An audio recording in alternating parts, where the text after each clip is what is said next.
हरि प्रिये वाञ्छाकल्पतरुभ्यश्च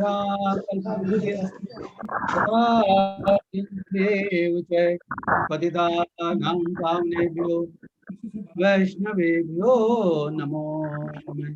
जय श्री कृष्णा चैतन्य प्रभो नित्यानंद गदाधर श्रीवासादि गौर हरे कृष्णा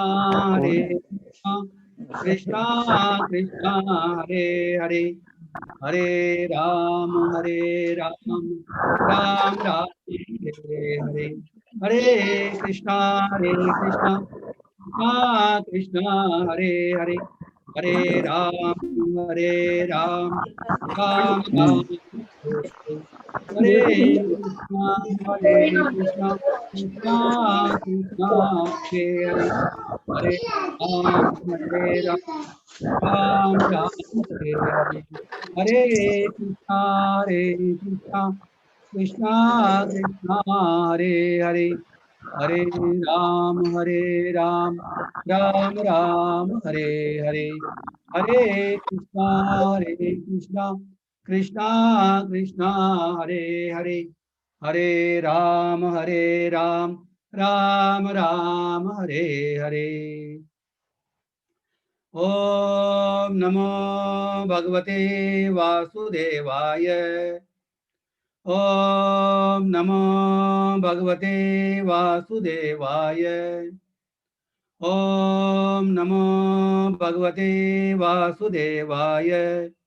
नारायणं नमस्कृत्य नरं चैव नरोत्तमं देवीं सरस्वतीं व्यासं ततो जयमुदीरयेत्।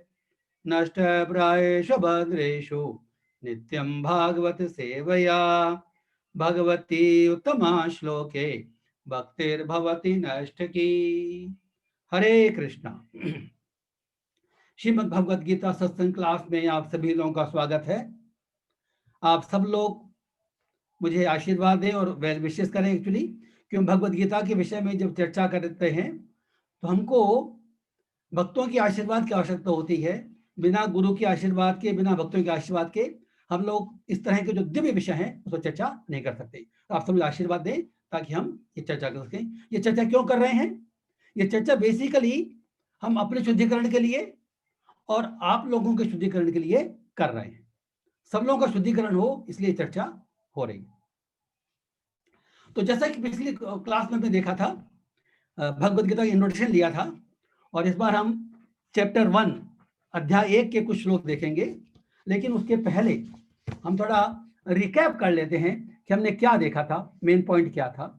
हमने देखा था भगवद गीता क्यों पढ़नी चाहिए, सबको पढ़नी चाहिए और ये हमारे भवबंधन के रोग का इलाज है। देखिए हम जब इस भौतिक जगत में आए हैं ना तो हम सब रोगी हैं। रोगी कैसे है? मतलब ये जो संसार, इस भौतिक संसार में आना एक तरह से ये रोग है सबके लिए। जब आप बोलते हैं कि हमको मुक्ति मिल जाएगी, हम भगवान के धाम चले जाएंगे तो हम मुक्त हो जाएंगे, तो ये एक बेसिक बंधन है हम लोगों का, ये बेसिक बीमारी है सबकी। अब जनरली क्या करते हैं, जैसे लोगों को एडवाइस करते हैं अगर कि भाई आपको भगवत गीता पढ़नी चाहिए, आपको भगवान का नाम लेना चाहिए, तो जनरली क्या एक्सक्यूज मिलता है? अरे भाई मेरे बहुत काम बाकी है, अभी मेरे बच्चे की शादी होनी बाकी है, अभी मुझे वहां जाना है, बहुत सारी बातें हो जाती है। लेकिन अगर मान लो कोई आदमी बीमार है तो जब वो आदमी बीमार है वो डॉक्टर के पास कब जाएगा या बीमारी ठीक होने के बाद जाएगा? जब वो बीमार है तभी जाएगा ना डॉक्टर के पास। अब हम लोग बीमार हैं, हम इस भगवद्गीता में पढ़े हुए हैं, तो हम कहें कि इसकी बात कर लेंगे, इस बात को टाइम कभी नहीं आएगा। इसलिए यही बात पिछली बार भी दोहराई गई थी, पिछली बार भी कहा गया था। प्रहलाद महाराज ने किया है कि हमको भगवत गीता की शिक्षा बचपन से देनी चाहिए और बचपन में नहीं बढ़ेगा, बच्चे को जीने की कला आ जाएगी, वो अपने घर गृहस्थी के काम भी ज्यादा अच्छे तरीके से कर सकता है। तो ये हमको ये ध्यान देने की बात है कि हम भगवत गीता का उपदेश जब अर्जुन को प्राप्त हुआ तो अर्जुन भागना चाह रहा था कर्तव्य छोड़कर, ये बात बार बार रिपीट करनी पड़ती है, लेकिन भगवत गीता का उपदेश सुनने के बाद उसने अपना कर्तव्य पूरा किया। तो हमको इस दुनिया में रहना कोई चीज छोड़नी नहीं है, हमको केवल हमारी मन की जो सोच है, हमारी मन की जो कॉन्शियसनेस है, खाली उसको परिवर्तित करनी है कि हमको क्या करना चाहिए, क्या नहीं करना चाहिए। तो जैसा कि मैंने पिछले क्लास में भी कहा था कि भाई हमारे पास समय कम है, we don't know how much time we have. तो हमको इस दिशा में जो प्रगति करनी है वो हमको आज के दिन से शुरू करनी चाहिए। We can not wait for tomorrow.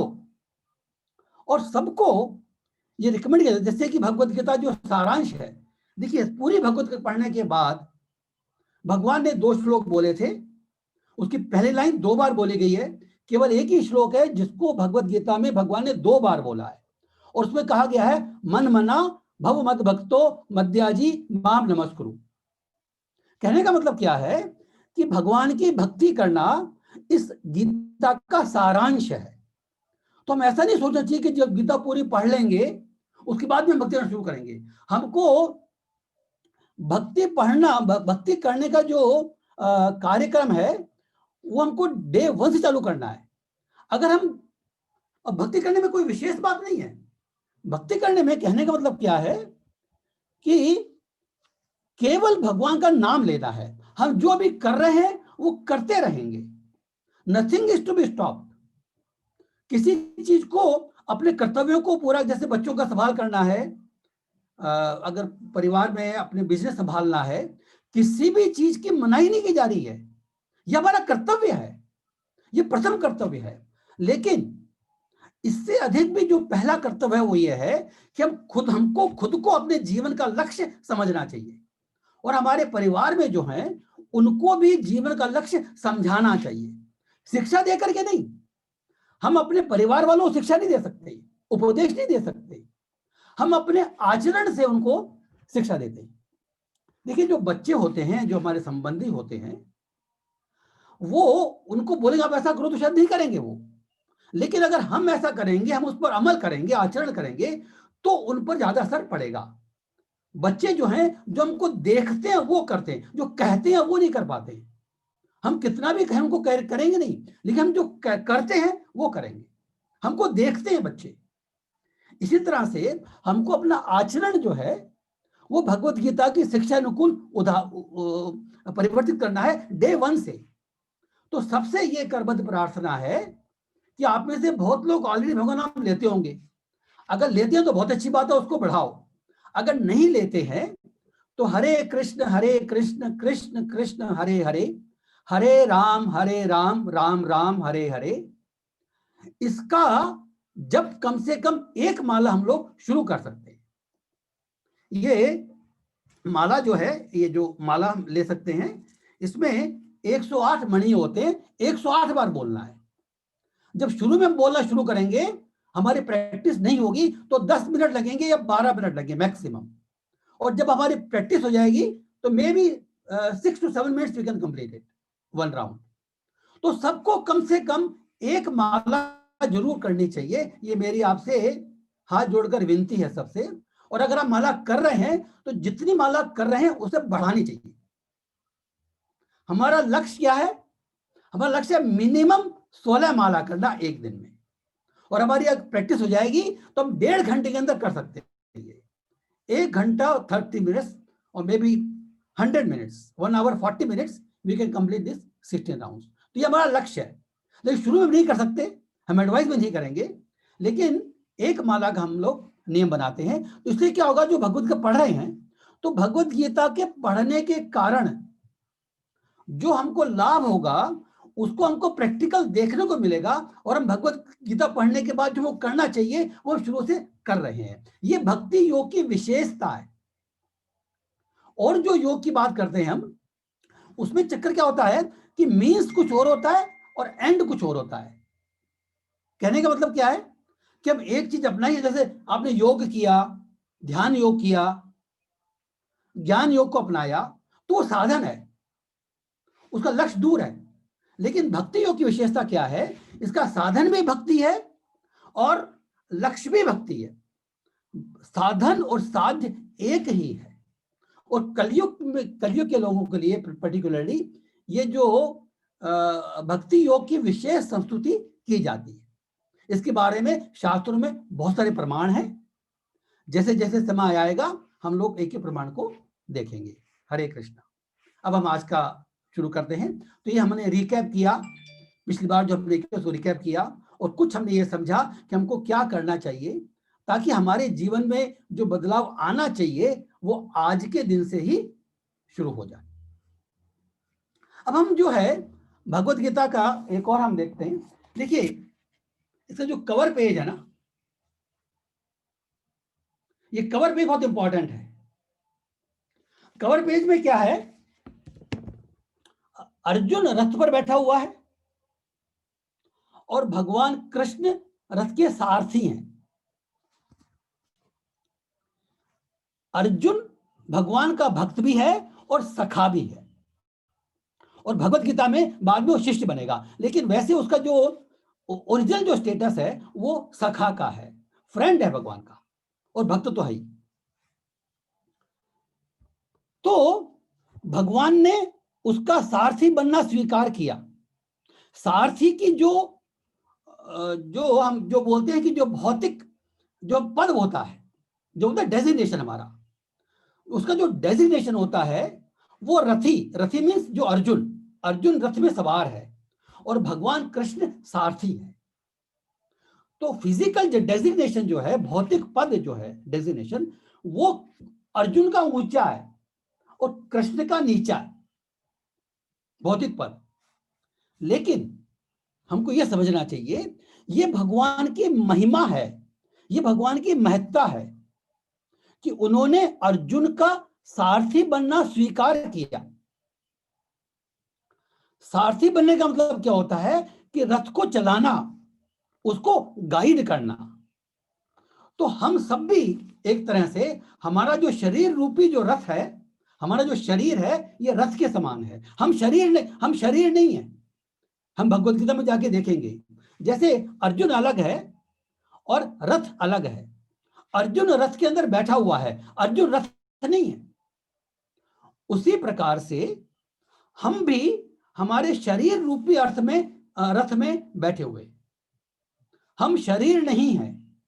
हम शरीर में रहने वाले, उसके शरीर के मालिक हम ही कह सकते हैं, रथी हैं। हमारा शरीर एक रथ के समान है और हम उसमें बैठे हुए सवार जो हैं हम रथी हैं। समझ में आएगी बात ये? अब इस रथ को खींचने वाले घोड़े होते हैं। तो जो घोड़े जो हैं, जो रथ को चलाते हैं, जो हमारे जीवन को चला रहे हैं, वो हमारी इंद्रियां हैं। हमारी जो आंख, कान, नाक, मुंह, जो त्वचा, जो इंद्रियां है, 5 जो सेंस इंद्रियां जो है, वो इसको चलाती है। जहां जाती है, जहां चाहती है वो लेके जाती है। तो कई बार क्या होता है कि इंद्रियों की इच्छा गलत कार्य करने की होती है। जैसे मान लो किसी को डायबिटीज है और उसको मीठा खाने की इच्छा हो रही है, क्योंकि उसके जीभ बोले कि मुझे मीठा खाना है। लेकिन अगर वो इंटेलिजेंट है तो उसका मन कहेगा कि भाई तुझे अभी मीठा नहीं खाना चाहिए। तो मन की लगाम होती है। ये जो लगाम जो है, जो हमारे सेंस कंट्रोल करता है, वो हमारा मन है। तो जो घोड़ों कंट्रोल करता है वो लगाम है, ठीक है।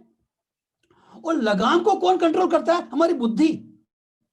कई बार मन भी भटक जाता है, लेकिन हम सबको अपनी बुद्धि से निश्चय करना चाहिए, मन पे नहीं जाना चाहिए। मन तो कई बार बहुत गलत स्थान पे लेके जा सकता है, लेकिन हमारी बुद्धि मीन्स सेंस ऑफ डिस्क्रिमिनेशन, क्या अच्छा है क्या बुरा है। देखिए 2 बातें होती है, एक तो जो हमको अच्छा लगता है और एक जो अच्छा होता है, दोनों अलग अलग है। जो अच्छा होता है उसको हम कहते हैं श्रेय, हमारे लिए ये चीज अच्छी है, श्रेय। और जो हमको अच्छी लगती है, अच्छी हो चाहे नहीं हो पता नहीं है अभी, जो अच्छी लगती है उसको कहते हैं प्रेय। हमको प्रीति है उसमें, वी लाइक दैट। वो अच्छी हो भी सकती है, नहीं भी हो सकती है। तो हमको हमेशा जो चुनाव जो करना है वो श्रेय का करना है। श्रेय मीन्स जो हमारे लिए वास्तव में अच्छा है, और प्रेय मीन्स जो हमको अच्छा लगता है, हमारे मन में, हमारे इंद्रियों को अच्छा लगता है। लेकिन हमारी बुद्धि जो है वो ये निर्णय करती है, जो डिस्क्रिमिनेशन जो पावर है हमारी बुद्धि में, वो निर्णय करती है कि भाई तेरे मन में ये बात आ रही है, ये सही है कि नहीं, ये बुद्धि डिसाइड करती है। तो बुद्धि का कंट्रोल अगर मन पे रहेगा, जनरली हमारी बुद्धि अच्छी काम करती है। जनरली कोई बहुत ही अपराधी हो जो बहुत समय से कर रहा हो, उसकी बुद्धि काम करना बंद, बात अलग है। अदरवाइज हमारी बुद्धि जनरली सही सलाह देती है। तो बुद्धि की बात मानेंगे तो जो लगाम हमारी बुद्धि के हाथ में रहती है। इसीलिए कृष्ण के रथ की लगाम किसके हाथ में है? कृष्ण के हाथ में है, सारथी के हाथ में है। ये बुद्धि हमारी सारथी है जो हमारे मन को कंट्रोल करती है। मन इंद्रियों को, इंद्रियां मन को खींचती है, लगाम उनको कंट्रोल करता है, वो हमारा मन है। और मन जो लगाम किसके हाथ में है? हमारी बुद्धि के हाथ में है। तो उसको हम अगर कृष्ण में लगा देंगे, अगर हम उसको कृष्ण में लगा देंगे तो हमारी बुद्धि कभी भी भटकेगी नहीं, और वो हमेशा जो जो हमारे लिए श्रेय है उसके अकॉर्डिंग कार्य करेगी। तो ये हमको ध्यान देने की जरूरत है। ये भगवत गीता का जो मुख्य पृष्ठ है, चैप्टर 1 में शुरू किया अभी, मुख्य पृष्ठ में अर्जुन के रथ की लगाम भगवान कृष्ण के हाथ में है, हमारी बुद्धि हमारी सारथी है। इसलिए हम अपने बुद्धि को सारथी बनाना चाहिए, मीन्स बुद्धि को कृष्ण में लगाना चाहिए। इसका मतलब क्या है? देखिए, भक्ति करने के बहुत अंग होते हैं, अच्छा कार्य करने बहुत अंग होते हैं। कई बार हमारा मन नहीं करेगा उसमें। जैसे ये कहा जाता है कि भाई सुबह जल्दी उठना चाहिए, जल्दी उठ के अगर मॉर्निंग में, देखिए सतोगुण का प्रभाव ज्यादा मॉर्निंग में रहता है, दिन में रजोगुण का प्रभाव रहता है, और इवनिंग में तमोगुण का प्रभाव रहता है। तो अगर हम मॉर्निंग में जल्दी उठते हैं, अगर मॉर्निंग में हम जल्दी उठते हैं तो हम सतोगुण के अंदर में है और हम अच्छे कार्य करेंगे ज्यादातर। अब अगर हम 100 के 11 बजे उठेंगे तो जो सत्वगुण था वो चला गया ऑलरेडी, रजोगुण तमोगुण ही बचा है। तो हमारी बुद्धि कहेगी भाई हमको जल्दी उठना चाहिए, लेकिन हमारा मन कहेगा अभी तो पड़े रहते हैं, सर्दी का टाइम है, थोड़ा और पड़े रहते हैं, लेकिन हमारे लिए श्रेय नहीं है वो। तो बुद्धि को हम कृष्ण में अगर बनाते हैं तो हमारी बुद्धि हमको बोलेगी, हम मानेंगे उस बात को कि नहीं भाई मुझे तो ये काम करना है, मुझे टाइम वेस्ट नहीं करना है। तो इस तरह से हमारी बुद्धि की लगाम जो है, जो लगाम जो बुद्धि के हाथ में है, उसको कृष्ण में ही बनाएंगे, कृष्ण के हाथ में दे देंगे जैसा अर्जुन ने किया। तो हमारे जीवन का जो रथ जो है वो सही डायरेक्शन में चलेगा। हमारा जो मनुष्य जीवन है वो एक ट्रेन के समान है, जहां का हम टिकट कटाएंगे वहीं जा सकते हैं। दिल्ली का कटाएंगे दिल्ली जाएंगे, बॉम्बे अगर जाना है तो बॉम्बे जाएंगे। तो इसका ट्रेन कैसे उपमा दी जाती है कि इस मनुष्य शरीर के जो जड़ने के बाद हम नीचे भी जा सकते हैं, पशु योनि में जा सकते हैं, ऊपर भी जा सकते हैं, देव योनि में जा सकते हैं, यहां पर भी रह सकते हैं, वापस आ सकते हैं, और साथ में भगवान के धाम भी जा सकते हैं। ये केवल मनुष्य योनि में ही संभव है, और ये हमारे हाथ में है कि हमको क्या करना है। This we have to decide. तो हम अपने मन को बुद्धि के कंट्रोल में रखें और बुद्धि को भगवान कृष्ण में लगाएंगे तो हमारे जीवन की डायरेक्शन हमेशा ऊपर ही रहेगी। हमारा जो लक्ष्य है वो भगवान के धाम जाने का है, भगवान का प्रेम प्राप्त करना। बेसिकली भगवान के धाम जाने की चिंता नहीं है, भगवान का प्रेम प्राप्त करना है, क्योंकि भगवान का प्रेम हमारे जीवन का परम लक्ष्य है। ये बात ध्यान देने की। भगवान का प्रेम प्राप्त कर लेते हैं तो फिर चाहे कहीं भी रहें कोई परेशानी नहीं है। तो इसलिए उस प्रेम को जो लक्ष्य हासिल करने के लिए भगवान का नाम लेना सबके लिए इंपॉर्टेंट है, पहली बात। अब हम भगवत गीता का जो मेन जो टॉपिक है वो शुरू करते हैं। आज हम चैप्टर 1 के इनिशियल कुछ श्लोक लेंगे। हम ऐसा करेंगे कि एक चैप्टर जो है मे बी 2 दिन में, 3 दिन में, 4 दिन में, डिपेंडिंग अपॉन लेंथ, हर जितना बड़ा चैप्टर है उसको हम कंप्लीट करेंगे। तो सबसे पहले हम देखिए, मैंने आपके ग्रुप में भगवत गीता का पीडीएफ फाइल शेयर किया है, या तो आपका भगवत गीता होगी, अगर है तो बहुत अच्छी बात है, अगर नहीं है भगवत गीता यथारूप, अगर नहीं है तो आप उसको डाउनलोड कर लो, अपने कंप्यूटर में डाउनलोड कर लो। तो जब हम पढ़ेंगे श्लोक तो आप भी अपने भगवत गीता में देख सकते हैं या उस कंप्यूटर फाइल में देख सकते हैं। तो हम श्लोक नंबर 1 पढ़ेंगे अभी, चैप्टर 1 टेक्स्ट 1।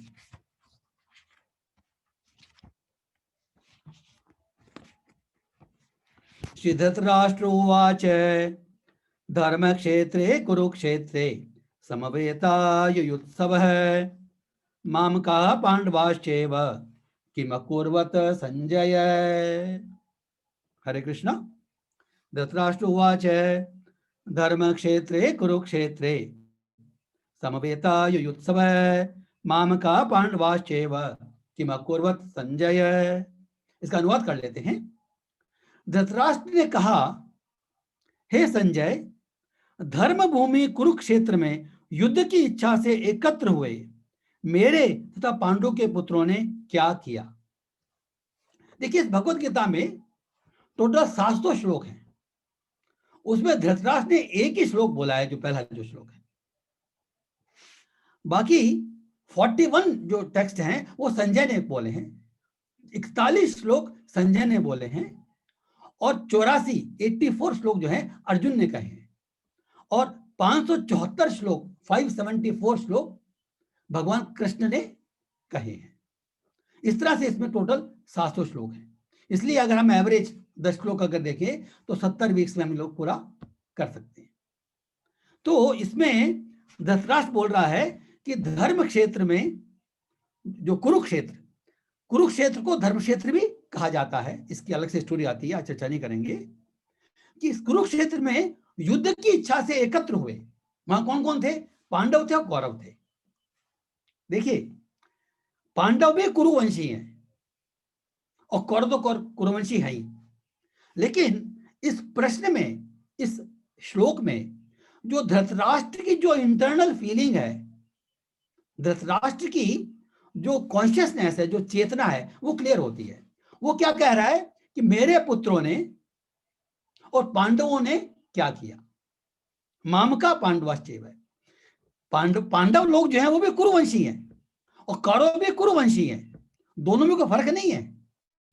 लेकिन इसने पहला डिफरेंस यही शो कर दिया। इसकी कॉन्शियसनेस में ही considers Pandavas not as Kurus, तो उसने भाई वो मेरे नहीं है। जबकि हम सब जानते हैं कि महाभारत के युद्ध के बाद भी वो पांडवों के साथ ही रहा था। कौरव सारे मर गए थे और पांडवों साथ भी रहा था पूरे युद्ध खत्म होने के बाद। फिर अलग कथा आती है, उसमें विदुर जी आते हैं, फिर समझाते हैं उसको कि तू क्या कर रहा है। फिर वो वन में जाकर के तपस्या करके हम शरीर छोड़ते हैं, वो बात अलग है। लेकिन इसमें जो धृतराष्ट्र की जो कॉन्शियसनेस है, इसमें ये बात देखने की है। और दूसरी इसमें एक पॉइंट और है, क्योंकि धर्म क्षेत्र है ये, कुरुक्षेत्र जो धर्म क्षेत्र है, तो जो पक्ष धर्म के पक्ष में होगा उसकी विजय निश्चित है। और धृतराष्ट्र को भी ये मालूम है कि धर्म के पक्ष में पांडव जो हैं वो धर्म के पक्ष में है, वो न्याय के पक्ष में है। इसलिए उसको मन में इज वेरी इनफैक्ट, लेकिन फिर भी क्योंकि पुत्र के प्रति मोह जो उसका बहुत प्रगाढ़ था, इसलिए वो ये प्रश्न कर रहा है और जानना चाह रहा है। एक बात और समझने की है, ये जो प्रश्न किया गया है ये 10वें दिन किया गया, युद्ध के पहले नहीं किया गया। युद्ध शुरू हो चुका था, 10 दिन बीत गए थे। 10 दिन के बाद भीष्म पितामह धराशायी हो गए, अर्जुन के द्वारा बाणों से बिंधकर वो लड़ाई करने योग्य नहीं रहे। तो एकदम से धृतराष्ट्र में मैं कि ये क्या हुआ, क्योंकि उसके मन में भी जो भीष्म पितामह है वो इच्छा मृत्यु का वरदान प्राप्त था उनको। तो अपने मन में धृतराष्ट्र पूरा कॉन्फिडेंट था कि भाई मेरी कभी हार हो ही नहीं सकती, भीष्म पितामह कोई मर ही नहीं सकते, तो मेरी हार कैसे होगी। लेकिन जब वो बाणों से बिंधकर धराशायी होकर गिर गए और युद्ध करने लायक नहीं रहे, एक्चुअली उनकी जो फिजिकल कंडीशन थी वो शरीर त्याग सकते थे वो, लेकिन उन्होंने शरीर त्यागा नहीं, उसका एक अलग कारण हम देखेंगे आगे जाकर के। वो त्यागा नहीं, वो दूसरी बात है, but he was not able to fight. तो जब वो धराशायी होकर गिर गए, तब धृतराष्ट्र क्या हुआ, तब उसने संजय को प्रश्न किया। देखिए क्या होता है, संजय को व्यास जी ने दिव्य दृष्टि दी थी। जैसे अर्जुन को दिव्य दृष्टि देंगे बाद में कृष्ण, उसी तरह संजय को दिव्य दृष्टि थी व्यास जी ने। इनफैक्ट व्यास जी ने पहले धृतराष्ट्र को कहा था कि भाई इस युद्ध में तेरे सारे पुत्र मारे जाएंगे,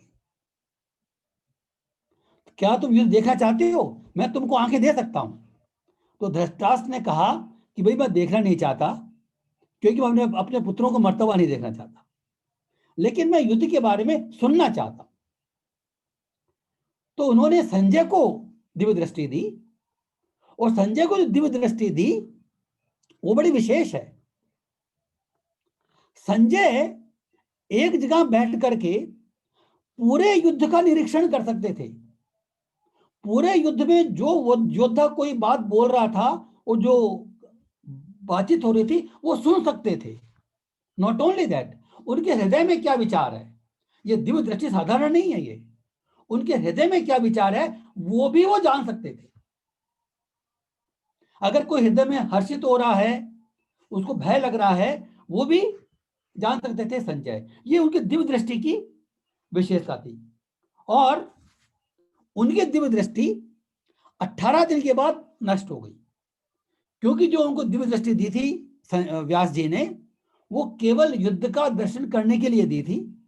जब युद्ध समाप्त हो गया 18 दिन के बाद, तो दिव्य दृष्टि भी चली गई। तो स्थिति यह है कि संजय सारा युद्ध देख रहा था, इसलिए धृतराष्ट्र ने संजय को पूछा कि भाई क्या हुआ, बिकॉज ही वॉज कॉन्फिडेंट। वो कॉन्फिडेंट था कि भाई कोई प्रॉब्लम होने वाली नहीं है मेरे बेटों को भीष्म के होते हुए। तो भीष्म के कहने बाद उसके मन में क्वेश्चन आया, तो फिर उसने पूछा कि भाई जब दोनों इकट्ठे हुए तब उन दोनों ने क्या किया, ऐसा क्या हुआ जो मुझे बताओ, जो मुझे मालूम नहीं है। ये पहला प्रश्न है। जो सेकंड श्लोक है, संजय उवाच दृष्ट्वा तु पांडवानीकं व्यूढ़ं दुर्योधनस्तदा आचार्यमुपसंगम्य राजा वचनम अब्रवीत। हरे कृष्णा, इसका अर्थ कर लेते हैं। संजय ने कहा, हे राजन, पांडु पुत्रों द्वारा सेना की व्यूह रचना देखकर राजा दुर्योधन अपने गुरु के पास गया और उसने ये शब्द कहे। संजय बोलता है, राजन मीन्स धृतराष्ट्र, हे राजन, जो व्यूह की रचना देखी पांडवों की, तो जो दुर्योधन जो है वो अपने आचार्य के पास गया, मीन्स द्रोण के पास गया, और ये वचन बोला। क्या वचन बोला? पश्यताम पांडुपुत्राणाम आचार्य महतिम चमुम व्यूढ़ाम द्रुपदपुत्रेण तव शिष्येण धीमता।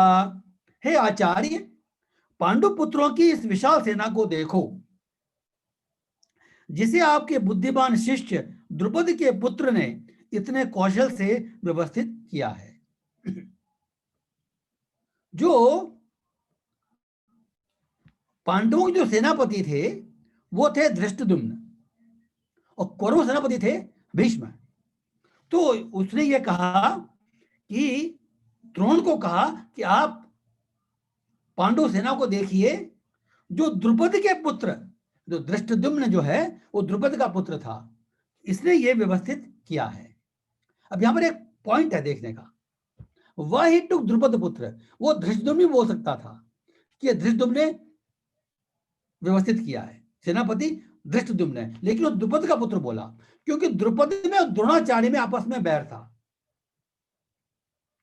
द्रुपद में और द्रोणाचार्य में आपस में एनमिटी थी। एक्चुअली ऐसा कहा जाता है कि द्रुपद और द्रोण दोनों एक ही गुरुकुल में गए थे और दोनों आपस में फ्रेंड बन गए थे। तो द्रुपद ने द्रोण को कहा था कि भाई जब मैं राजा बन जाऊंगा तो मैं तुझे आधा राज दे दूंगा। ऑफ कोर्स द्रोणाचार्य राजा नहीं चाहिए था, लेकिन समय बीतने के बाद द्रोणाचार्य हैं, उनको आर्थिक कष्ट का अनुभव हुआ। उनके जब बच्चे हुए तो बच्चों का पालन पोषण करने में उनको दूध की आवश्यकता हुई। उनके पास दूध भी नहीं था, उनकी स्थिति खराब थी उस समय। उसमें पांडव लोग उसके शिष्य नहीं बने थे, पांडव गुरु, बात की बात है, उनकी हालत खराब थी। तो उन्होंने याद किया अपने मित्र को, द्रुपद को, बोला मैं वहां जाता हूं और वहां उससे गाय लेके आता हूं।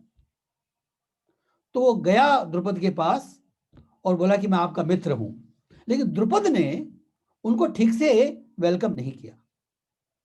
एक तरह से द्रुपद ने द्रोणाचार्य का अपमान कर दिया कि भाई जो मित्रता होती है वो समकक्ष लोगों में होती है, एक जैसे लोगों में होती है, तेरी मेरी क्या बराबरी।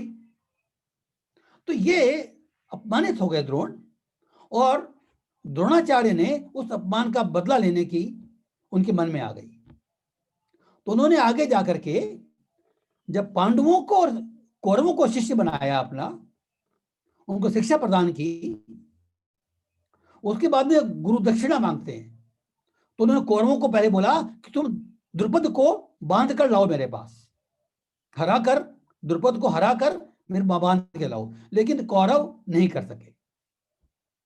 फिर उन्होंने पांडवों को कहा कि तुम द्रुपद को युद्ध में हराकर बांधकर मेरे पास लाओ। तो पांडवों ने यह काम कर दिया, अर्जुन की अगुवाई में पांडवों ने यह काम कर दिया और द्रुपद को बंदी बना करके द्रोणाचार्य के पास ले आए। तो द्रोणाचार्य ने उनका आधा राज्य छीन लिया क्योंकि बंधक थे उनके, और उनको छोड़ दिया। उसके बाद द्रोणाचार्य के प्रति दुश्मनी हो गई द्रुपद की। देखिए ये एक्शन रिएक्शन होता रहता है हमारे जीवन में। अभी जो द्रुपद हैं उनके मन में एनमिटी आ गई कि मैं बदला लूंगा। अभी बदला लिया द्रोण ने, अब बदला लेंगे द्रुपद। तो उन्होंने यज्ञ किया, बोला यज्ञ में मैं ऐसा पुत्र उत्पन्न करूंगा जो द्रोणाचार्य का वध करेगा। तो उस द्रुपद का पुत्र हुआ धृष्टद्युम्न। तो वो पुत्र जो पैदा किया उन्होंने, वो द्रोणाचार्य का वध करने के लिए था। लेकिन यहां पर द्रोणाचार्य की महानता देखिए, द्रोणाचार्य एक ब्राह्मण है, वो क्षत्रियों को शिक्षा देते हैं, लेकिन ब्राह्मण है और सही ब्राह्मण है, मीन्स रियल क्वालिफाइड ब्राह्मण है। धृष्टद्युम्न उनके पास शिक्षा लेने आया, धनुर्विद्या सीखने के लिए आया। द्रोणाचार्य को मालूम था कि ये आगे जाके मेरा वध करेगा, ये मेरा वध करने के लिए ही जन्म लिया है इसने। फिर भी ब्राह्मण जो है, क्षत्रियों को शिक्षा देना ब्राह्मण का कर्तव्य है, इसलिए उसने इस द्रोणाचार्य ने इस कर्तव्य का पालन किया और उन्होंने धृष्टद्युम्न को पूरी विद्या दी जो उनको देनी चाहिए थी और जिसके योग्य धृष्टद्युम्न था। तो द्रोणाचार्य की महानता है। द्रोणाचार्य साधारण पुरुष नहीं है, इनकी डिटेल में कथा अगर की जाए तो बहुत लंबी हो सकती है, हम बात नहीं करेंगे आज, लेकिन वो भी एक महान पुरुष है। तो दुर्योधन क्या करना चाहता था कि द्रुपद का पुत्र, वो याद दिलाना चाहता था दुर्योधन द्रोणाचार्य को कि उसी द्रुपद का पुत्र है जो आपका दुश्मन है, ताकि उनके मन में क्रोध आए और युद्ध वो अच्छी तरीके से करे। बेसिकली वो चाहते हैं कि युद्ध जो है द्रोणाचार्य अपनी पूरी शक्ति लगाए करें कि उसके दुश्मन का पुत्र है, उसको याद दिलाने के लिए। तो ये दुर्योधन की कूटनीति है और ये द्रोणाचार्य की महानता, दोनों हम इसमें देखिए। नेक्स्ट में है अत्र शूरा महेश्वासा भीमार्जुन समायुधि युयुधानो विराटश्च द्रुपदश्च महारथ है।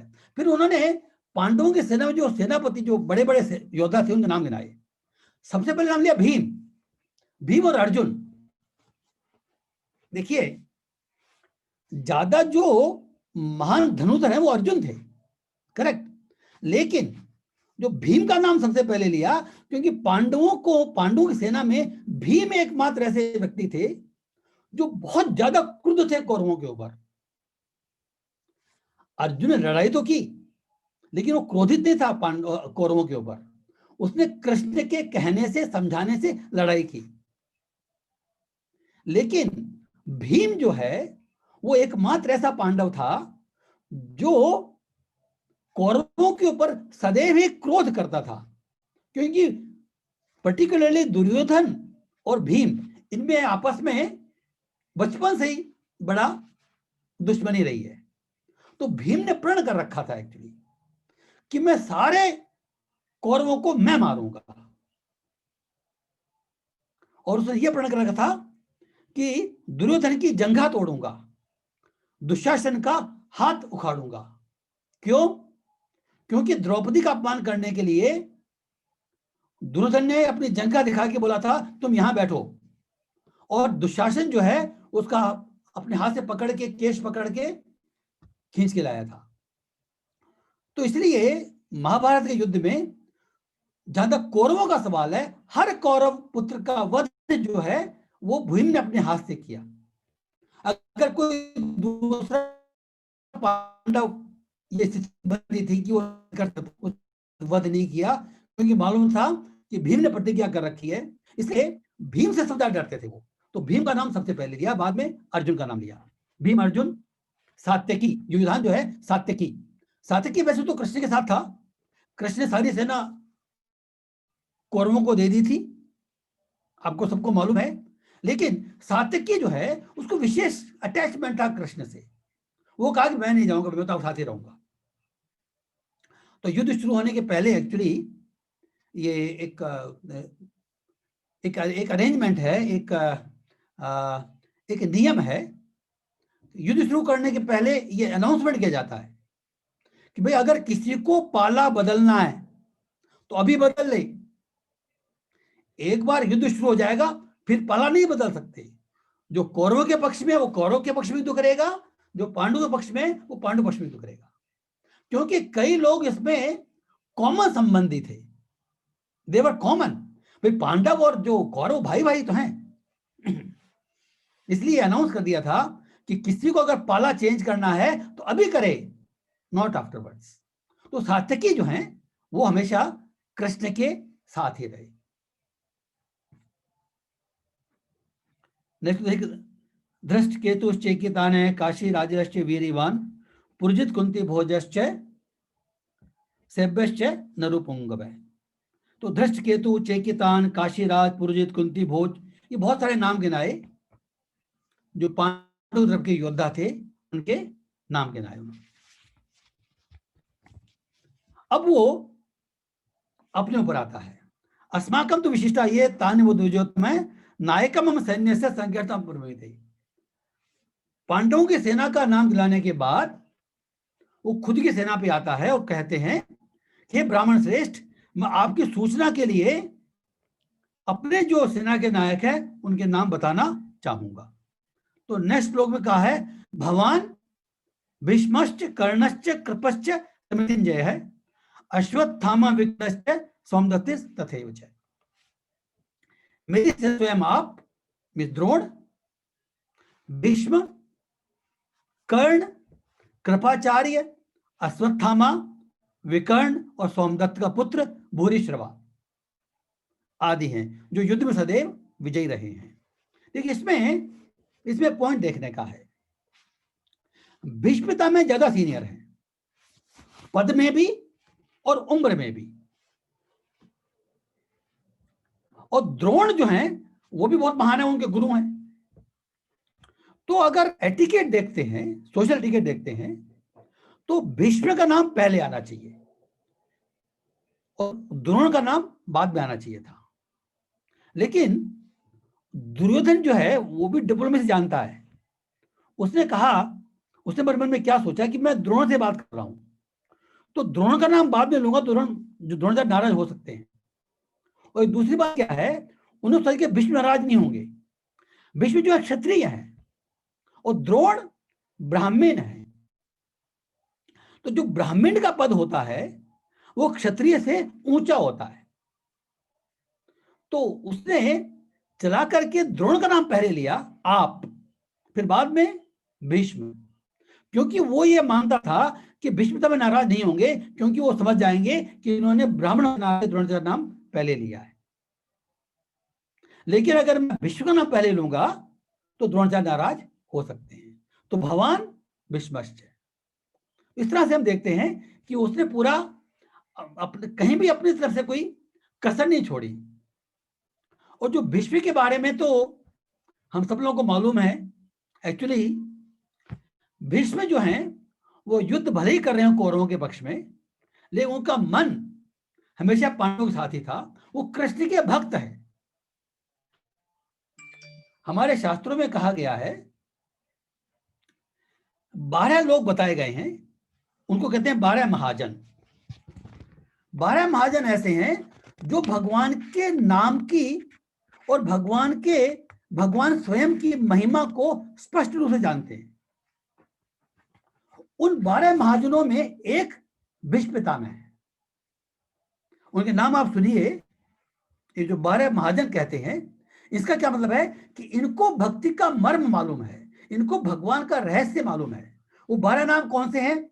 ब्रह्मा जी, शिव जी, नारद मुनि, यमराज, प्रहलाद महाराज और बलि महाराज।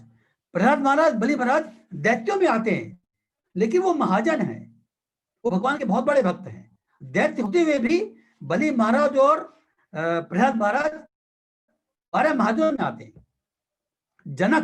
जनक महाराज वो राजा हैं, लेकिन फिर भी महाजन हैं। भीष्म जो बात हो रही है अभी, 4 कुमार जो हमने सबसे पहले जो उत्पन्न हुए थे ब्रह्मा जी के द्वारा। कपिल कौन से? कर्दम मुनि और देवहूति के पुत्र कपिल, ये भगवान के अवतार हैं। मनु कौन है? जब ब्रह्मा जी को सृष्टि बनानी थी और जब बन नहीं रही थी, विस्तार नहीं हो रहा था, तो उन्होंने अपने आप को एक 2 फॉर्म में डिवाइड किया, एक मेल और एक फीमेल, मनु शतरूपा। तो मनु शतरूपा से ही यह सृष्टि आगे विस्तृत हुई है। तो वो मनु है ये। और सुखदेव गोस्वामी हम जानते हैं, जिन्होंने भागवतम की शिक्षा दी परीक्षित महाराज को, जो व्यास जी के पुत्र हैं और जन्म से ही मुक्त हैं। तो इस तरह से ये 12 लोग महाजनों में गिने जाते हैं। तो उनमें भीष्म पितामह एक हैं।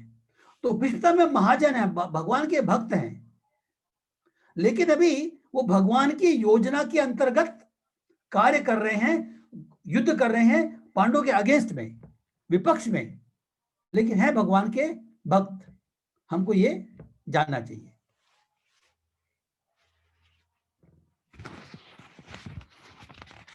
भीष्म पितामह का एक और हम पॉइंट देख लेते हैं यहां पर।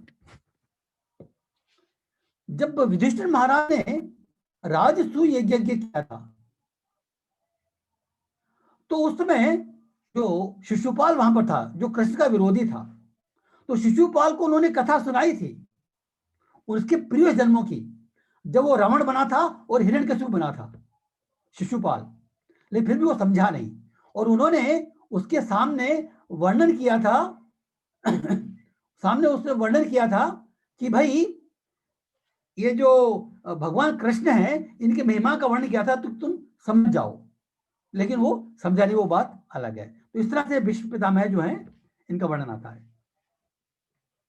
एक पॉइंट और है भीष्म पितामह का, कि जब ये शस्त्रिया पर लेटे थे, अपने जो इनकी फिजिकल कंडीशन थी वो बहुत खराब थी, सारे शरीर में बाण थे, लेकिन उस कंडीशन में भी इन्होंने युधिष्ठिर महाराज को उपदेश दिया, पूरे धर्मों का उपदेश दिया, बहुत विस्तृत उपदेश दिया। ये महाभारत में लंबी कथा आती है और हमारे भागवतम में भी शॉर्ट फॉर्म में आती है। युधिष्ठिर महाराज को उपदेश दिया राज धर्म का, गृहस्थ धर्म का, क्षत्रिय धर्म का, वर्णाश्रम धर्म का उपदेश दिया, और यह सिद्ध किया कि भगवान के भक्त की कंडीशन कैसी भी हो, उसकी जो भौतिक स्थिति है कैसी भी हो, उसका मन जो है हमेशा शांत रहता है, प्रसन्न रहता है, विचलित नहीं होता। भगवान के भक्त का मन किसी भी भौतिक परिस्थिति के कारण विचलित नहीं होता। तो ये भीष्म पितामह ने सिद्ध किया अपने जीवन के चरित्र से। उसके बाद में कर्ण का नाम लिया खुद की तरफ से। कर्ण के बारे में हम सब लोगों को मालूम है, वो महादानी था, कुंती का पुत्र था सूर्य के द्वारा, लेकिन उसमें गुण बहुत थे, लेकिन एक पॉइंट के कारण वो दुष्ट की संगति की। उसने दुर्योधन की संगति की। इस संगति के कारण उसके सारे गुण जो हैं, सद्गुण जो है, वो दब गए। इनफैक्ट युद्ध शुरू होने के पहले भगवान कृष्ण ने स्वयं सूर्य ने, क्योंकि वो सूर्य पुत्र है, जो कर्ण है वो सूर्य के पुत्र है, सूर्य ने, भगवान कृष्ण ने और कुंती महारानी ने उनको जाके सलाह दी थी कि वो दुर्योधन का पक्ष का साथ छोड़ दें, दुर्योधन का साथ छोड़ दें। लेकिन उसके मन में दुर्योधन के प्रति जो अटैचमेंट था वो तीव्र था। उसका कारण ये था, दुर्योधन जो कर्ण जो है, उसका एक जो पॉइंट शुरू से ही गड़बड़ रहा वो ये है कि उसको अर्जुन से स्पर्धा थी। अर्जुन का प्रतिद्वंद्वी था। तो उसको दुर्योधन ने इस कमजोरी को पकड़ लिया। इस कमजोरी को पकड़ने के बाद उसने उसको उसका उस पर एहसान जताने के लिए अंग देश का राजा बना दिया। अंग देश का राजा बना दिया कर्ण को, ताकि उसको सम्मान मिले। तो इस एहसान का बदला वो जिंदगी भर चुका रहा था। हमेशा वो दुर्योधन के पक्ष में ही रहा। लेकिन दुर्योधन क्योंकि दुष्ट प्रवृत्ति का था, इसलिए उसमें खुद में भी दुर्गुण आ गए। अगर हमारी संगति अच्छी नहीं है तो हम चाहे कितना भी कोशिश करें, हमारे में बैड क्वालिटीज या दुर्गुण जो है वो आएंगे ही आएंगे। एक कहावत है कि कोयले की दलाली में हाथ काला। कोयले का धंधा करोगे तो पूरा सफेद कपड़ा पहन के जाओगे तब भी काला हो जाओगे, कहीं ना कहीं काले की जरूर लगेगी। इसलिए हमको अपनी संगति जो है वो बहुत सोच समझ के चूज करनी चाहिए। दुष्ट लोगों की जो प्रवृत्ति के लोग हैं उनकी संगति कभी भी नहीं करनी चाहिए। तो ये हमको जो कर्ण का जो दृष्टांत है उससे हमको सीखने को मिलता है। नेक्स्ट नाम लिया कृपाचार्य। कृपाचार्य जो हैं, देखिए कृपाचार्य भी महान व्यक्ति हैं, उनका वध नहीं हुआ था। कृपाचार्य अभी भी जीवित हैं। ऐसा कहा जाता है कि अभी एक जो मनवंतर चल रहा है हमारा, अभी कैसे कहें, अभी 7वां मनवंतर चल रहा है। 8वें मनवंतर में जो कृपाचार्य हैं वो जो सप्तऋषि बनते हैं 7, उनमें से एक होंगे। हर मनवंतर में, मनवंतर क्या होता है, सतयुग, द्वापर युग, त्रेता युग और कलयुग मिलकर के एक चतुर्युग होता है। एक चतुर्युग ऐसे जब 1000 चतुर्युग होते हैं तो एक दिन होता है।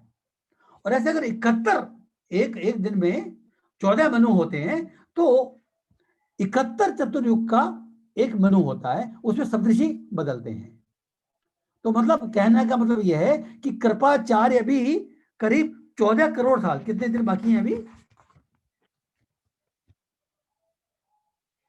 अगले मनवंतर में 18 करोड़ 43 शेष हैं। मीन्स अभी 18 करोड़ वर्ष बाकी हैं कृपाचार्य की उम्र के। तो इसके बाद में वो नेक्स्ट मनवंतर आएगा, उसमें सप्तऋषि बनेंगे। तो कृपाचार्य का भी पद बहुत महान है, उनको प्रणाम किया था। देखिए जो दुर्योधन गया था द्रोणाचार्य के पास आज्ञा देने के लिए, युद्ध करने की आज्ञा देने के लिए, लेकिन युद्ध शुरू होने के पहले जो युधिष्ठिर महाराज हैं वो भी गए थे द्रोणाचार्य, कृपाचार्य और भीष्म पितामह के पास। अपना मुकुट, अपना कवच और बाण छोड़ करके गए थे उनको प्रणाम करने के लिए। और इन सब ने दुर्योधन को, सॉरी युधिष्ठिर को विजय का आशीर्वाद दिया था। देखिए हमको देखना चाहिए, युधिष्ठिर महाराज की प्रवृत्ति देखनी चाहिए। वो चाहे शत्रु के पक्ष में लड़ रहे हों, लेकिन उनके गुरुजन हैं, उनके पितामह हैं, वो आशीर्वाद मांगने के लिए गए और आशीर्वाद मिला। दुर्योधन ने आशीर्वाद नहीं मांगा, हो सकता है तो मेरे पक्ष में युद्ध कर रहे हैं तो कोई हार ही नहीं, हार का सवाल ही नहीं, हारने का सवाल ही नहीं है। लेकिन कृपाचार्य अवध हैं, उनका वध नहीं हुआ लेकिन उनकी विजय भी नहीं हुई। कहने का मतलब क्या है कि कृष्ण भगवान ये सिद्ध कर देते हैं कि जो अधर्म की कभी जीत हो ही नहीं सकती, जीत हमेशा धर्म के पक्ष की होगी।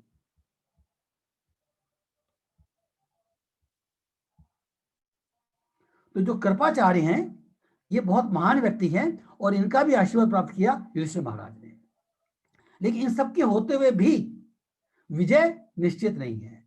द्रोणाचार्य अपनी विजय के प्रति आश्वस्त था, क्योंकि उसको मालूम था कि भाई भीष्म इच्छा मृत्यु का वरदान प्राप्त है। द्रोणाचार्य भी जब तक युद्ध में है तब तक मर नहीं सकते। कृपाचार्य भी अवध्य हैं, लेकिन फिर भी जहां पर भगवान कृष्ण है, जिस पक्ष में भगवान कृष्ण या धर्म है, विजय हमेशा उसी पक्ष की होती है। यह भगवान कृष्ण को सिद्ध करना था कि अधर्म के पक्ष में कितने भी बड़े योद्धा क्यों ना हो, कोई फर्क नहीं पड़ता, विजय हमेशा धर्म की ही होगी।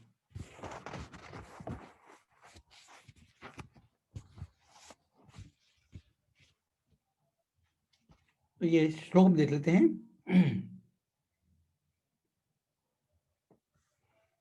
नेक्स्ट जो है भगवान ये देखा श्लोक 10 श्लोक करेंगे आज। श्लोक 9 जो है, अन्य च भैवशुरा मदर्थे तक जीविता नाना शत प्रेरणा सर्व युद्ध विशारदा। ऐसे अनेक वीर भी हैं जो मेरे लिए अपना जीवन त्याग करने के लिए उद्यत हैं।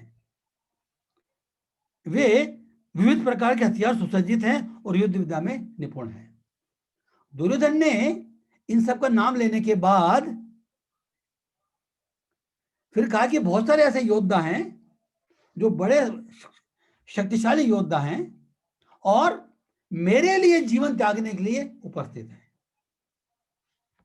देखिए यहां पर अगेन वी सी कि जो दुष्ट आदमी होता है उसकी प्रवृत्ति क्या होती है सोचने की। दुर्योधन ये सोच रहा है कि जितने भी योद्धा मेरे पक्ष में हैं वो मेरे लिए शरीर त्यागने के लिए आए हैं। लेकिन भगवान ने क्या कहा भगवत गीता में, आगे जाके देखें, मदर से भगवान ने भी ये वर्ड यूज किया, मदर से मन मना भव मत भक्तो मदर से करुवंती कर्माणी। उन्होंने कहा कि मेरे लिए कर्म करो, भगवान के लिए कर्म करो, भगवान की इच्छा के अनुसार कर्म करो। तो जो सज्जन प्रवृत्ति का लोग होता है वो कभी भी ये नहीं सोच सकता कि मेरे लिए कार्य कर रहे हैं। हम किसी के पक्ष में किसी के पक्ष में मैटर नहीं करता, मैटर ये करता है कि हम हमेशा भगवान की आज्ञा के अनुसार, भगवान की शिक्षा के अनुसार कार्य करें। लेकिन यहां पर दुर्योधन कह रहा है कि मदर से मेरे लिए वो शरीर त्यागने के लिए आए हैं। और नेक्स्ट श्लोक में कहते हैं, अपर्यादो दत्तस्माकं बलम भीष्माभि रक्षितम पर्यादो दिग्मेतेषां बलम भीमा भी रक्षितम। हमारी शक्ति अपरिमेय है और हम सब पितामह द्वारा भलीभांति संरक्षित हैं, जबकि पांडवों की शक्ति भीम द्वारा संरक्षित होकर भी सीमित है। तो उन्होंने कहा कि भाई हमारी जो शक्ति है वो विश्वता में हमारे साथ में है, आप तो हैं ही, हमारी शक्ति असीमित है, और जो पांडव की शक्ति है वो सीमित है क्योंकि भीम रक्षित है। वो लेकिन वो ये भूल रहा है कि जो कृष्ण है वो पांडवों के साथ में है। और संजय का जो लास्ट श्लोक है वो ये होगा कि जिस साइड में अर्जुन धनुधर है और जिस साइड में कृष्ण है, ऐश्वर्य श्री विजय सब उन्हीं के साथ में रहेगी। इस तरह से हम देखते हैं कि जो सोचने की जो कॉन्शियसनेस में जो है दुष्ट प्रवृत्ति का जो आदमी है वो कैसे सोचता है और हमको सोचना कैसे चाहिए वास्तव में। इस तरह से आज हमने ये 10 श्लोक पूरे कर लिए हैं। नेक्स्ट टाइम में वी टेक सम मोर श्लोकास। और पर्टिकुलरली जो अर्जुन का जो विषाद है, एक बात यहां पर वो देख लेते हैं। इस चैप्टर का नाम क्या है?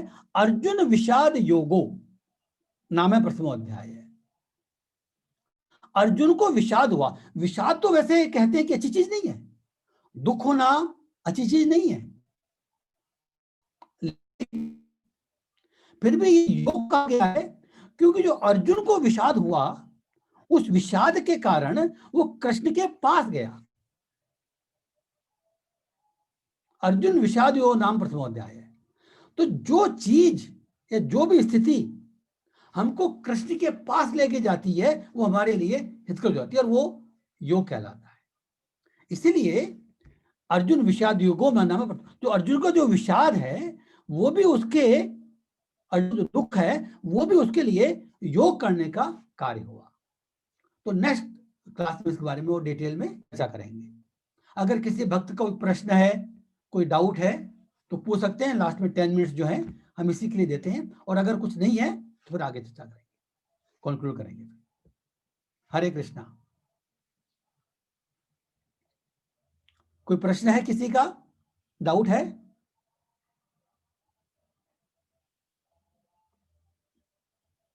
आप लोग अपने आप को अनम्यूट करके बोल सकते हैं या चैट में भी लिख सकते हैं, otherwise go for the story.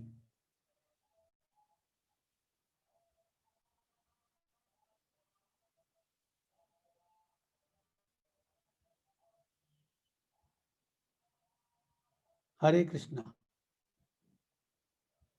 चलिए, तो अगर आपका प्रश्न नहीं है तो एक स्टोरी और कर लेते हैं, अच्छी स्टोरी है।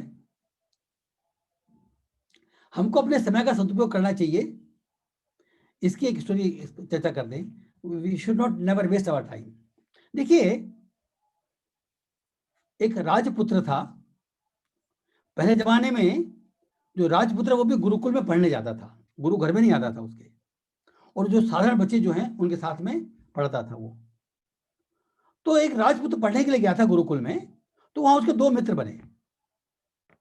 उन दोनों मित्रों को, काफी फास्ट फ्रेंड हो गए थे उसके, तो दोनों मित्रों को उसने एक प्रॉमिस किया कि भाई जब मैं राजा बन जाऊंगा ना तो तुमको बुलाऊंगा और तुम दोनों को 3-3 दिन के लिए राजा बनाऊंगा, तुम अपनी मर्जी का करना, तुम मेरे मित्र हो, ठीक है। तो सबकी पढ़ाई पूरी होगी, अपने में धंधे में लग गए। तो राजपुत्र इस बात को मालूम था और उसने ये प्रॉमिस किया, उसने रखा ये। तो उसने बुलाया दोनों मित्रों को, पहले एक मित्र को बुलाया और उसने कहा कि भाई आज से तुम 3 दिन के लिए राजा हो, जो तुम्हारी मर्जी, ये मेरा खजाना, मेरे मंत्री, मेरी प्रजा, सब कुछ तुम्हारा है, ये महल भी तुम्हारा है, तुम रहो यहाँ पर, कोई दिक्कत नहीं है। तो वो जो मित्र था वो इतना बुद्धिमान नहीं था, तो उसको तो बोला कि तो मजे हैं, राजा को है, वो तो मजे करने वाले होते हैं ना, उनको कुछ काम की जरूरत नहीं होती है। तो पहले दिन तो वो खूब खाया पिया और सोया, तमोगुण में एक तरह था वो। तो जितना भी अच्छा अच्छा पकवान मिला उसको, राजा के घर में तो कुछ भी खाने को मिल सकता है, तो खाया पिया और सोया, एक दिन बिता दिया। दूसरे दिन फिर वो उठा तो उसमें कुछ जो भोगने की प्रवृत्ति हुई, तो उसने जो भी राजा के जो भोग होते हैं, उसने वो जो डांस करने वाले उनको बुलाया, गंधर्वों को जो गाने वाले उनको बुलाया, और सवारी लेके निकला अपनी शान दिखाने के लिए, आज मैं राजा हूं, सवारी लेके निकला। तो अपना मतलब जो शान और शौकत, इज्जत और ऐश आराम करने में उसने दूसरा दिन बिता दिया। तीसरा दिन बोला कि उसने सोचा कि भाई ये महल भी मेरा है, तो मैं तो रानी के पास जाऊंगा। तो उसने कहा कि भाई मैं राजा हूं, आज तो मैं रानी के पास जाऊंगा। तो फिर उस राजा को मन में बड़ी चिंता हुई कि भाई ये तो बड़ा गड़बड़, ये तो बड़ा ठीक कार्य नहीं कर रहा है, ये भूल रहा है कि वो कौन है। तो अपने गुरु के पास गया, तो गुरु ने बोला कि तुमको ऐसा प्रॉमिस नहीं करना चाहिए, लेकिन तुम चिंता मत करो, मैं प्रबंध करता हूं। तो फिर उसने क्या, गुरु ने बोला, उसने समझाया अपने सेवकों को। तो उन्होंने पहले तो कुछ बार्बर्स भेजे, नाई भेजे, बोला कि तुमको राजमहल में जाना है ना, कुछ टिकट हैं, तुमको कटिंग वटिंग बनवा के, नहा धो के, श्रृंगार करके जाना होगा, ऐसे नहीं जा सकते वहां पर।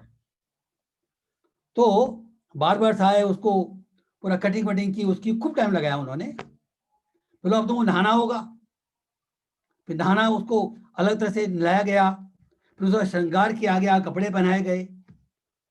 तो इस तरह से वो बोला जल्दी करो भाई, जो एटिकेट है वो फॉलो करना पड़ेगा, उनको प्रॉब्लम नहीं है, but etiquette we have to follow. तो गुरु की शिक्षा के अनुसार उन सेवकों ने सारा समय, पूरा दिन जो है उसमें बिता दिया। वो बोला कि अब तुम्हारा टाइम खत्म हो गया भाई, अब तो तुम्हारा राजा 3 दिन के लिए था, तीसरे दिन खत्म हो गया, तो now you go back to your पद। तो इस तरह से उसकी रक्षा हो गई। तो वो तो चला गया, फिर दूसरा मित्र आया। तो अब वो जो राजा था वो सतर्क था, तो उसने भाई देखो, सब कुछ तुम्हारा है, 3 दिन राजा बनो, लेकिन मेरा महल मेरा है मेरे महल में तुम्हारा अधिकार नहीं है। वो सतर्क हो गया। लेकिन वो जो मित्र था वो सब बुद्धिमान था, उसको महल चाहिए भी नहीं था। उसने कहा कि ये खजाना सब मेरा है। बोला हाँ। तो उसने क्या, अपने मंत्रियों को बुलाया और उन मंत्रियों को बोला कि आप जिस जिस डिपार्टमेंट के हो, जो जो विभाग आपके पास है, तो आप इस दुनिया में, इस जो अपनी जो प्रजा है, अपना जो साम्राज्य है, इसमें जाकर के देखो कि कहाँ जनता को क्या प्रॉब्लम है, कहाँ पर सड़क बनवानी है, कहाँ पर कुआं खुदवाना है, कहाँ पर धर्मशाला बनवानी है, या कुछ भी पेड़ लगवाने हैं, या आदमी कोई प्रॉब्लम है क्या, कमी है उनको, सब पता लगाओ। और खजाना बहुत था, तो बोला सबका अरेंजमेंट करो। तो 3 दिन के अंदर जो राजा 2 साल में भी काम नहीं कर सकता था, वो 3 दिन के अंदर उसने पूरा कर दिया। बस सारा पूरा काम करना है 3 दिन, उसने और कुछ नहीं किया उस समय। तो जो राजा आया वो प्रसन्न हो गया, बोला इस तरह का मित्र तो मेरे साथ परमानेंट रहना चाहिए। तो उसने बताया कि कल से तुम मेरे मंत्री हो, राजा तो नहीं रहोगे, कल से तुम मेरे प्रधानमंत्री रहोगे, क्योंकि तुम्हारे में सूझबूझ है कि जो तुमको पद दिया जाता है उसका तुम सदुपयोग करते हो। तो ये स्टोरी हमारे ऊपर कहां लागू होती है? देखिए, हमको ये मनुष्य जीवन मिला है, जैसे पहले क्लास में हम बात कर रहे थे, इस मनुष्य जीवन में ही हमको केवल एकमात्र ये मौका है कि हम अपना उद्धार कर सकें, केवल इस मनुष्य जीवन में ही। अदरवाइज दोबारा चांस मिलना बहुत मुश्किल है। तो हम इस मनुष्य जीवन में आए हैं, तो भगवान की भक्ति करना हमारा सबसे महत्वपूर्ण कार्य है। और भगवद गीता हम देखेंगे आगे जाकर के, नयामि कर्मणाशोस्ति मीन्स अगर हमने एक बार भगवान की भक्ति शुरू कर दी, प्रोसेस शुरू कर दिया, तो उसके बाद में ये रुकने वाला नहीं है, फिर हमको अपने मंजिल मिलेगी मिलेगी। केवल हमको रिक्वायरमेंट है शुरू करने की। हम सबको भगवान की भक्ति शुरू करना जरूरी है। तो इस जो मनुष्य शरीर का जो हमको समय मिला है, इसका सदुपयोग करें और इसको हम भगवान की भक्ति में लगाने का शुरुआत करें एटलीस्ट। हरे कृष्णा। तो आई थिंक अगर आपका प्रश्न नहीं है तो विल कंक्लूड द क्लास। और प्रश्न है तो आप लोग वेलकम हैं, और नेक्स्ट टाइम फिर नेक्स्ट सैटरडे को फिर मिलेंगे। हरे कृष्णा। अगर कोई प्रश्न है तो बोल दीजिए, अदरवाइज विल कंक्लूड। हरि बोल। हरे कृष्ण बोलो। यस, आप म्यूट कर लो।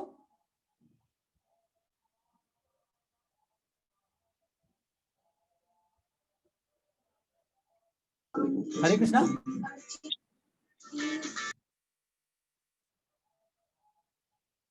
अगर किसी का प्रश्न तो बात कर सकते हैं, अदरवाइज विल कंक्लूड।